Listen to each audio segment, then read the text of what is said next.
Alright, so this entire wall got taken down and put into the Funko app. I did a live stream on it and the reactions are priceless. Finding out what was actually on that wall and how much some of them were worth. It was insane.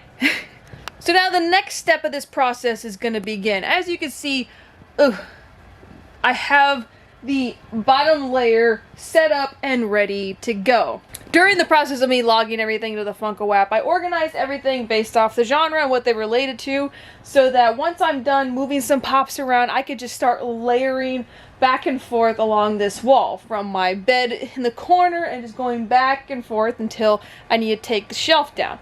Now, of course, Walking Dead is probably going to get moved, and then Game of Thrones might get moved over there as well. I'm debating on putting a shelf on that wall, but the brick and mortar effect works so well that I might just carry on and keep doing that so that it wraps around the wall, goes above the door, and back that way. This is a long process. Logging about, I'm going to overestimate, about 200 pops into the Funko app took me about 3 hours to do. That was with, of course, a break, the walking back and forth, the logging, up and down, up and down, up and down. It's been insane. And then, of course, putting pop protectors together, it takes forever. So, yeah, it was great. So we get to move on to the next step of the journey. So I'm going to move these pops around a little bit and get back to you until we do the next step. Alright, so let me do that change real quick. Ready? You ready? You ready? It's going to take literally a split second to do on camera. It's so amazing. Ready?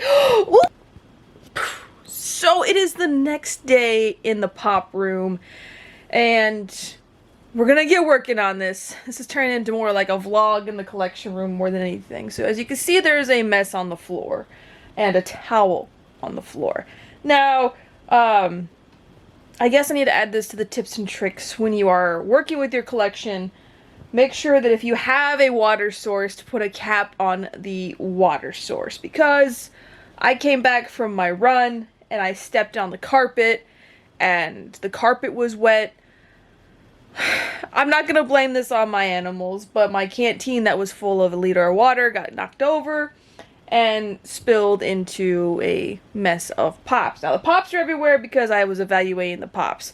Some pops are completely ruined, like ones that I can easily replace. You can't really tell, but there's some ripple in Buttercup's box. She was completely ruined. Well, actually looking at her now, but she was completely wet. There's just some water damage, but there was one valuable pop that was on the floor, and her box is actually semi-okay. She got wet in the corner. There is some water damage. I'm not going to get rid of this pop, but in case you guys are wondering what water damage looks like, looking at the pop, you can't really tell from afar or by pictures that there's water damage to the pop. But there's definitely a ripple texture that gets added because of water damage. And then, of course, like, I don't know if you can probably tell on the bottom. Probably not. But one thing I noticed after it's completely dried is the texture is different. So it's not smooth. It's actually a rough texture. So you can't tell that there's water damage on that pop, but you can feel it. I'm not going to get rid of that pop, so don't... Everybody's going to be like, is this Admiral Funko's La Muerte? Because I know it got water damage. But luckily, all the other pops that got damaged were pops that I could easily replace, or after they dried, they looked fine. So, water damage is a thing. So as we continue with this organizational video, I'm going to finish this bottom wall, get this all built up, and then start stacking some of these pops. That's why they're everywhere over here. And then, like, literally, it feels so weird to have nothing on that wall right there. So after I build this wall up a little bit, I'm probably going to take my Game of Thrones collection and stack it, and then take my Walking Dead collection and stack it. And then this wall, of course, is going to become the random wall. So that's what I'm going to go do right now. So yeah, I'll see you in a second. Alright, so there we go. There is the brick and mortar style. Of course, I'm out of space. Granted, I did take a lot. There's a whole stack of pops. Probably about 40 pops right here that ended up going into the random area, and then just keeping some of this stuff organized. And there's more wet water on the floor than I realized, so Yay me, but no more pops have been damaged in the making of this film. And I didn't realize how big my horror collection was until I'm sitting here looking at it. So I have actually pretty substantially large horror collection. But let me show you guys what I have so far. Alright, so of course the bottom layer, it's kind of dark over here and I apologize. So the bottom layer is on pop protectors, but this is the brick and mortar style that I always talk about. I know I use mortar, there is no mortar to keep these guys together, but it's just the way I say it. So when you get to a corner like this, this is how it's stacked. So it's like these two are face to face, so you can, or right next to each other and then canted. Right next to each other, canted. Right next to each other, and then that's going to be canted. So this is set up like this currently because these shelves are gonna come down, so I can at least put this guy facing forward. Plus, once I take these shelves down, I'll gain 2 of the long moss landas and be able to put them over here and get rid of the other shelves. But this is what I was talking about when I said move your various collections around. Move your DC collection around, your Marvel collection around. Moving my random collection just to right here and taking up that whole area like that has gained me that entire wall. Which, of course, I'm going to put my Walking Dead over there, my Game of Thrones over there, and it's going to totally change the dynamic in this room. So if you're ever looking for space, try moving around some of your collections and putting them in other spaces, because you'll be surprised what you can do and where you can fit stuff. Because I'm pleasantly surprised at the amount of space that I've gained by, one, moving my bed to the center of the room instead of, you know, pushed into the corner.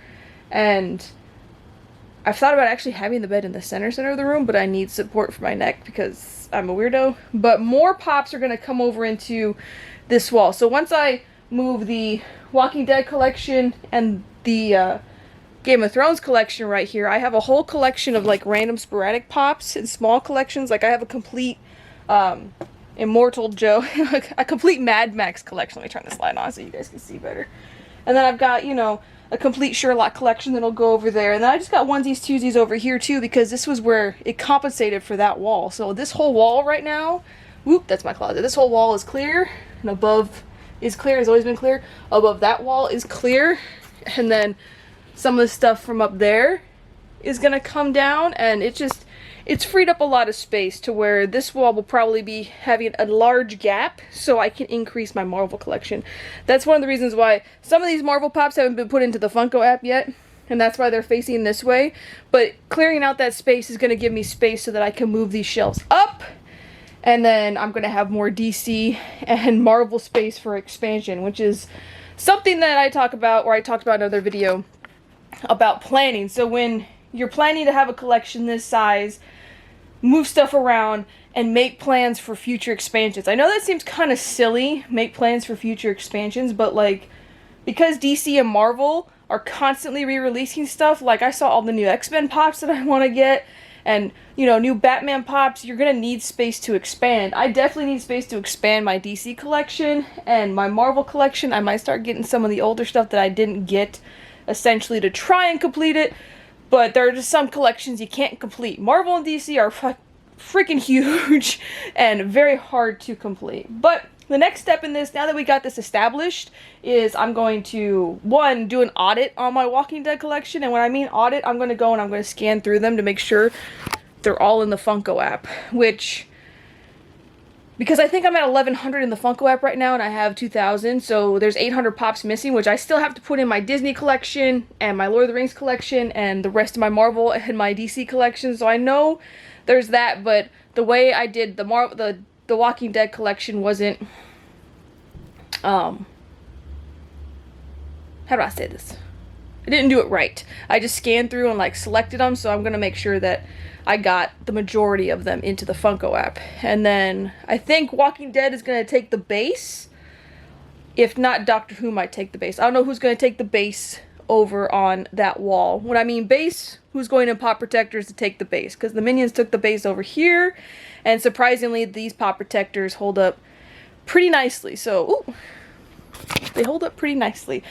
I need to order more, which reminds me. I've been telling myself I need to be ordering more of these all week, and I haven't. I know $7 a pop was sold out of pop protectors, which, if I have to, I can take pops out of pop protectors to get the base done, but I literally, at this moment, only care about if it's on the floor. Like for the Marvel, I started putting the Marvel in pop protectors on the bottom so that the bottom is protected.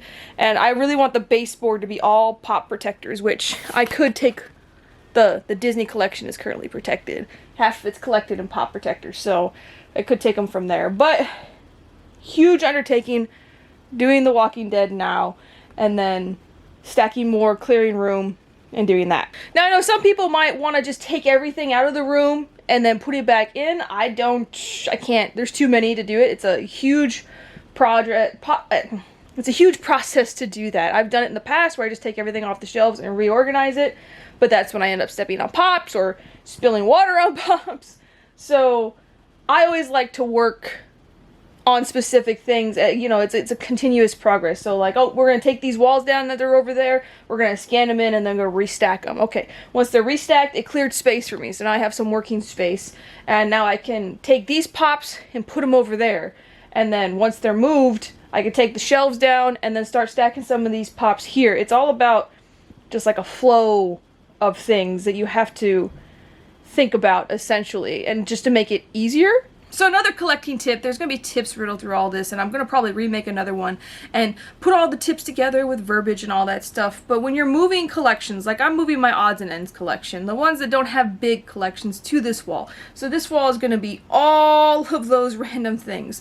This has cleared up enough space to where I can put my Walking Dead and my Game of Thrones collection on that wall, and it'll probably take up the entire wall, but it's cleared up that space to do that so I can make more space in here for onesies, twosies. So when I'm doing moves like that, I focus on one collection at a time. I don't clear out the entire room. A lot of people have the ability to probably take all their pops out of the room and move them. That, I feel, adds to the confusion of what's going on, especially if you're like me. I always just focus on one collection because then they'll get intermingled and then it turns into chaos and I'm sitting here going, why did I not find this Marvel pop over here? It just turns into madness. So once you've organized your collection into DC, Marvel, or whatever it is, and it's all centralized into one area, I highly recommend focusing on that collection and moving that collection only. So for the onesies, twosies collection, I took that whole entire wall down above the door frame and on that wall, and I put it in this cleared out area once I cleaned up my room, put it in here, scanned it all together, but I kept everything organized, kept my horror together, the Christmas together, and specific lines together. Once I was done with the baseboard, I was able to start stacking them and deciding where to put them. Some lines are not going to get expansions or any more further pops in the future from what I've predicted.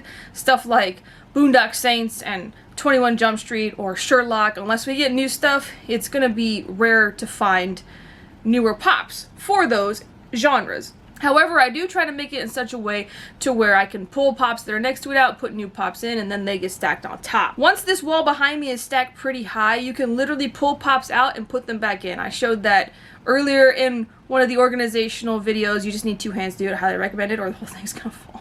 I can promise you're gonna run out of space when you start moving the collection around. That's why when I focus on one area, I try to get it put where it needs to go and then focus on the next one. I cleared out a space, put those pops where I wanted them to go. Yeah, there's onesies, twosies on the floor because I need to put them into the wall, but I don't have the space. So when I move my Walking Dead collection, it's literally being moved to where it's gonna be going permanently for the next time until I have to move it again. Just some stuff to think about. Me rambling, I think that it's good information to put out there because I know having a lot of pops is very, very chaotic. And if you have plans in your head, focus on the first plan first, because I have huge plans for this wall right here, but I need the shelves over there. So what do I need to do to get to the shelves over there? Well, I've got to move shelves, which means I have to move that. So just outline what you want to do to your collection, and then you have to do it step by step by step, because clearing this wall off would have not benefited me because all the pops would have been everywhere and I would have been stuck until I moved other things. So sit and think and meditate on it before there are pops falling everywhere, pops raining from the sky before you start moving. And I do advise moving smaller stuff first and then bigger stuff, but however you want to do it. This is just me kind of rambling my thoughts to the camera. So I'm gonna go start moving the Walking Dead collection to the other wall, and yeah, we'll be back, ladies and gentlemen. Alright, so I've moved the Walking Dead collection and the Game of Thrones collection. It completely takes up the entire wall over there that all these knickknacks and odds and ends are on. So what this next little tip I'm gonna show you is I think, efficient in reorganizing, and it cuts down on time. Granted, this is taking me forever because I'm filming 95% of the time. So what happens now that I've removed the shelves in the Walking Dead collection, is I need those Moss Landis shelves that are holding up that collection on that wall. Now, I know you're probably wondering, why are you moving the pops off the wall and the shelves off the wall? Once I moved my Walking Dead collection, I was able to physically just pull the screws out of the wall. They weren't anchored in any way because I wasn't using wall anchors. I advise against that. Hence my collection, how I do it is just wall anchors. Just use wall anchors. But this wall is not a support wall. It's just a wall to block off the closet, honestly. So it has no real, like, support to it. It's just crappy drywall, cheap drywall when they put this apartment together. So I was literally able to the shelf out. I don't know how it was staying, but miracles happen in this room. Aside from the some few collapses and water damage that happens sometimes. But I'm going to show you what I do. Now this is an odds and ends wall. Literally, there's so many odds and ends up there. I'm going to take these from up there, and I'm going to move them down. And then voila. I don't have to go and move them into another portion of the room or anything like that. They're literally going to go where they need to go anyway, so it's kind of beneficial. It's a quicker way, and it's a more established way of doing it. So if that makes any sense, I'm probably confusing the living crap out of some people at this point, but it's one way I do it. Is now that I have a space and I need the space, I try to move the pops into that space because it's just going to take me less time to pull them off and just Alright, so a thing is happening that is, I guess, turning into something great. So in the process of, moving collections around, scanning them in, it's taken me longer because at one point, thankfully in the beginning, I found out that I was forgetting to scan pops in. But, the amount of space that I'm gaining from moving pops around right now is kind of actually intriguing to me, to the point where I may not even use the shelves on any of these walls. Now at the moment, this is just an idea. It's something in my brain that I'm considering. The DC and Marvel collection will maintain shelves, but at the moment, I'm actually liking how stuff is turning out, because on that corner, let's go look at this corner. So what I have here is the collection actually wraps the corner, and the collection will go all the way up and over so that this is filled. So that it's literally, this was the plan from the beginning, was to fill up from here and have it wrap around the entire room. And I just haven't been able to do that yet. Well, so that's when I start to like something a lot when it comes to my collection and how I'm displaying it, I tend to gravitate towards it. And because the collection is just getting bigger and bigger and bigger and bigger and bigger, and the fact that all of the collection is not in this room, if I can get it all into the room by using this method without shelves to break it up, then I'm gonna do it and use every little bit of wall space that I can. So keep moving forward. We're gonna keep moving forward. I gotta take these shelves down, and I kind of, because of the scanning in pops and because I keep thinking of all the pops that were over here, so this gap over here keeps increasing because there's a lot of onesies and twosies over there that I keep forgetting about and keep putting over here. Plus, organization is happening. Like, I put all my ad icons together. I had no idea I had so many ad icons. It's working out in a way that I really, really like it. And that's the key point that you guys should get out of these videos, is that if you like how it turns out and how it looks, that's all that matters. Now, I know what you're going to ask. What happens when you need to pull something out of the collection? Luckily, the brick and mortar effect actually works really well. And you can literally pull and push and pull and pull and pull and push and all that stuff. So you can take a pop protector and put it in that space and bring it back. So it's a challenge, but I'm getting it to where I've wanted to be for so long. And I don't know why I didn't do this in the beginning, but my bed wasn't always in here. And I think adding the bed to the room really changed the dynamic. So I don't think I'm going to do that for my Marvel or DC collection. I don't think that I will, just because oof, well, we're gonna see how this turns out. So if I can get it to wrap all the way to here, that'd be pretty legit. I still have to put a shelf over here above my bed though, so that the wrap can continue over to here on this floor. But I'm just gonna keep on going, and you guys can keep watching the progress, because it's looking pretty neat right about now, because I'm liking it. Because it literally wraps, and then it goes into the corner, and wraps, and then it's going to wrap all the way around. The Disney collection probably won't get moved. Honestly, I'm gonna see how it looks when I start stacking it right here, but I actually thought about it. I actually thought about taking the Disney collection and starting the stack and having it go up and over and having collections meet, but we'll see. We will see when I get to that point. So, it's challenging.